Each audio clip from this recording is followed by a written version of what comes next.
¿Esto es la vida real o una fantasía? Estoy atrapado, no hay escape a la realidad. Despierta ya, mira hacia el cielo y soy un pobre chico, no quiero compasión, porque fácil vine, fácil me fui, poco sí, poco no, donde sople el viento ya no me importa a mí.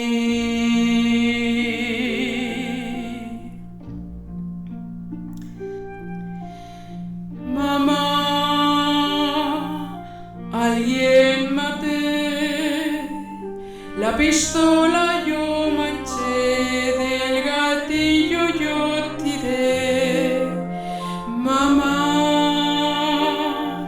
la vida sigue, pero ahora veo que todo lo arruiné.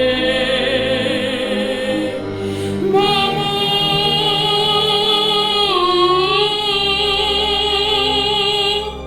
no quería verte llorar, si no estoy de vuelta esta hora mañana. Continúa,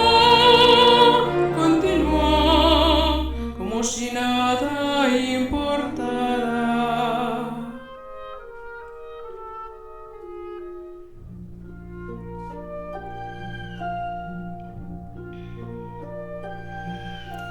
Es tarde,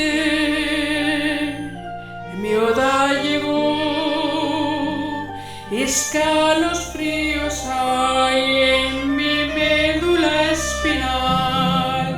Me despido de todos, debo irme, pues debo enfrentarme a todos con la verdad. Mamá,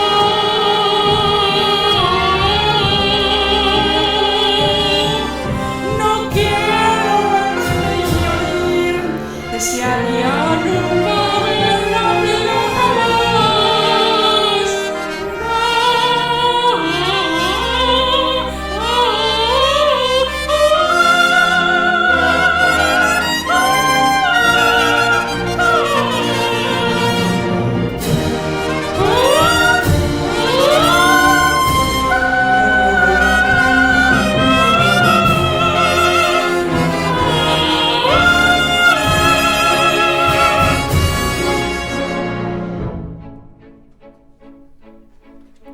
Veo la pequeña silueta de un hombre escamoso, cada mos pasaba a hacer un fandango. Entre ellas se manejaba en mí. Galileo, Galileo, Galileo, Fígaro, magnífico. Chico pobre, una familia pobre, verdaderamente su monstruosidad. Fácil vine, fácil fui. Spina, no, te quedabas aquí. ¡Déjenlo! ¡Déjenlo! ¡Déjenlo! ¡Déjenlo! Nunca, nunca, nunca, nunca te irás. No, no, no, no, no. Mamma mía, mamma mía, mamma mía, déjenlo. No quiero justo en ti, en mí, en mí.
sople